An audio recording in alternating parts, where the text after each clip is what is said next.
Halo, ini adalah siaran percobaan. Dalam siaran percobaan ini, saya akan berbagi tentang 3 cara dropship. Jadi selama ini mungkin Anda sudah pernah menjalankan dropship atau mungkin belum, baru akan.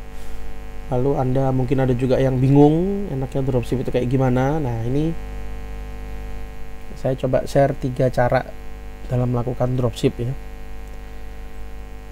Materi ini sebenarnya juga ada di blog saya tentang 3 cara jualan online via dropship. Kita langsung aja. Yang pertama adalah tentukan produk, cari supplier, dan tawarkan kerjasama yang memberi kemudahan bagi supplier. Ini kuncinya sebenarnya lebih kepada single dropship ya, single dropship. Maksudnya gimana ya? Single cooperation namanya. Ini cara pertama. Yang dimaksud single cooperation itu begini, Anda bekerja secara eksklusif dengan supplier di mana Anda bertugas sebagai tim pemasarannya. Ini dropship, ya, ini dropship. Tapi karena apa? Anda tidak digaji, Anda tidak pegang produk, Anda hanya jualan gambar, dan Anda punya toko sendiri. Tetap ciri dropship kan tidak ada stok, kemudian toko sendiri, toko milik dropshipper. Produk ada di supplier. Nah, kalau single cooperation itu cirinya sama seperti itu, hanya yang membuatnya menjadi berbeda adalah ini single, hanya kerjasama Anda dengan dia, dan biasanya bentuknya partner ya, partner. Jadi Anda bukan karyawan ya sebenarnya.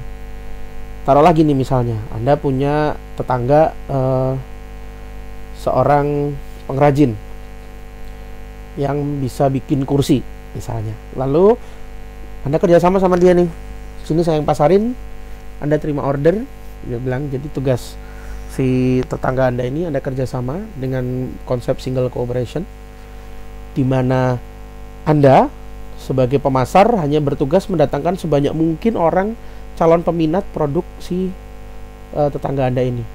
Tetangga Anda akan membekali dengan 1 nomor handphone biasanya, yang isinya bisa WA, bisa BBM, pokoknya semua kontak ya. Tugas Anda cuma gimana caranya banyak yang nelpon, banyak yang hubungi, banyak yang datang. Dan itu harus bisa ditrace lewat Anda. Dan dia nggak peduli siapa tetangga Anda ini, mungkin nggak akan punya nama tokonya misalnya toko A, tapi Anda sendiri punya namanya toko B. Karena ketika ada orang yang mau beli produk di toko A, lalu dia mengatakan ini toko B, maka di situ proses dropship sudah berjalan, bahwa si tetangga Anda telah menjadi supplier bagi Anda. Contoh simpelnya begini. Nih, saya ada website namanya furniliving.com. Furniliving.com ini mengerjakan sofa dan kitchen set.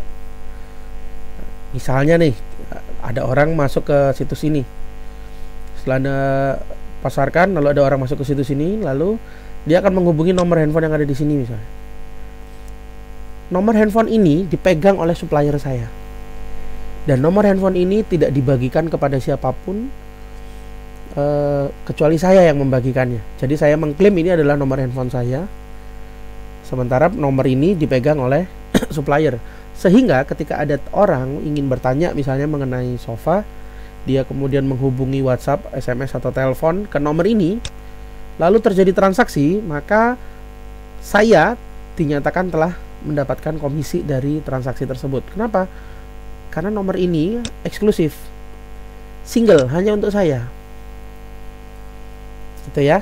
Nomornya dipegang siapa? Dipegang supplier. Nah, sistem kerjasama seperti ini memungkinkan nggak? Memungkinkan banget. Karena supplier diberi kemudahan, di mana dia nggak perlu repot masarin, yang penting dia bisa menyediakan produk. Itu adalah konsep single cooperation ya. Yang kedua adalah exclusive dropship. Exclusive dropship. Exclusive dropship itu memungkinkan Anda sebagai dropshipper dan bekerja sama dengan supplier, tapi supplier itu tahu persis bahwa Anda lah dropshippernya. Beberapa perbedaan para dropshipper yang sudah ada, terutama yang baru mulai ya, bahwa suppliernya kadang nggak tahu kalau dia di dropshipping. Tapi ini ada ternyata yang menggunakan model seperti itu. ciri utama dari eksklusif dropship biasanya merek yang dipakai sama. Misalnya contoh paling gampang adalah dokter mobil. Doktermobil.com itu salah satu ini ya, vendor lah ya, salah satu supplier di mana dia membuka program reseller dengan sistem dropship. Resellernya semua dikumpulkan sama dia dengan jadi satu, dan reseller ini punya toko sendiri. Dokter mobil. Contohnya nih, salah satu toko milik salah satu reseller. Reseller menjualkan produk-produk yang dipasarkan oleh dokter mobil. Dia menggunakan alamat dokter mobil, dia menggunakan nama dokter mobil, pengiriman dari dokter mobil. Tapi kerjasama eksklusif ini biasanya terjadi, ciri paling gampang adalah suppliernya menyediakan sistem untuk dropship. Jadi memang secara sengaja suppliernya memang mensupport penuh para dropshippernya. Mensupport penuh dalam arti bukan sekedar saya jualan lalu kalau ada yang mau dropship boleh, dropshipper welcome misalnya. Enggak, bukan cuma itu. Dia bahkan membekali para dropshippernya dengan ilmu internet marketing, dia membekali dengan product knowledge, dia menyediakan bahan promosi. Itu terjadi. Selain dokter mobil, contohnya Alona ya. Seperti misalnya pasukan alona.com, ini juga reseller ini. Tim reseller. Kalau dokter mobil di reseller dokter mobil, kalau pasukan Alona di Alona. Jadi timnya pasukan Alona sama. Ini reseller secara eksklusif.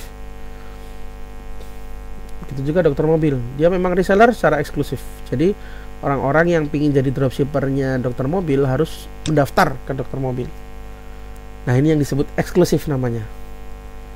Jadi nggak perlu ngomong saya mau jadi dropship ya, itu kan paling gampang tuh. Ngomong ke supplier saya mau dropshipin, lalu dropshippernya oke gitu. Tapi kan dropshipper nggak punya tanggung jawab apapun terhadap supplier ya. Kepada dropshipper. Jadi supplier yang bersedia di dropship itu biasanya ya sudah, apa yang ada kamu ambil. Itu yang umum. Yang sekarang bedanya dengan eksklusif ini, yang paling ciri di eksklusifnya bahwa suppliernya tahu siapa dropshipper dia, mengizinkan dia dropshipper, mensupport penuh. Nah, ini kuncinya. Mensupport penuh di situ banyak sekali bentuknya. Kadang-kadang kalau jadi dropship misalnya bergabung dengan dokter mobil, dapat materi tentang otomotif. Nanti kalau ada bonus-bonus di-share-nya ke reseller. Jadi nggak akan diumumin. Misalnya dropshippernya dapat bonus nih hari ini, bulan ini saya kasih bonus jam tangan buat yang transaksi terbanyak misalnya. Reward semacam ini hanya ada untuk para dropshipper. Nah, ini perbedaan antara eksklusif dropship ya. Dan yang ketiga memang regular dropship. Regular dropship itu yang tadi saya jelaskan dari awal. Anda pilih produk, lihat suppliernya siapa, ngomong sama suppliernya, saya mau dropshipin, ya udah. Kemudian terjadi transaksi, Anda bayar ke supplier kirim barang menggunakan nama toko Anda. Sesederhana itu. Perbedaannya antara 1, 2, dan 3 ini apa? Yang 1 itu biasanya masih memanfaatkan ya.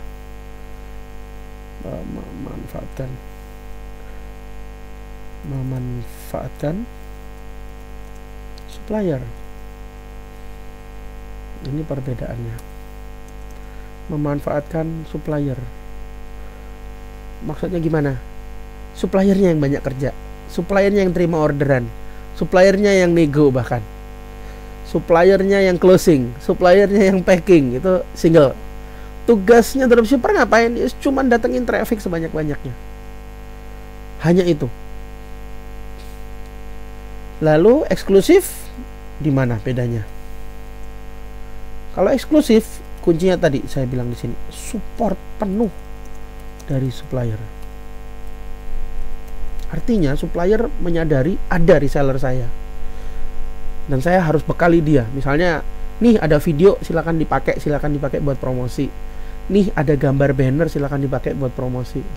Itu support, salah satu bentuk support penuh. Atau dia bikin, yuk kita bikin kopdar antar reseller. Materinya misalnya tentang Instagram misalnya. Itu support penuh, bentuk support penuh seperti itu menghasilkan eksklusif. Dan yang ketiga tentunya regular. Regular perbedaan mendasarnya ya biasanya supplier pasif di sini.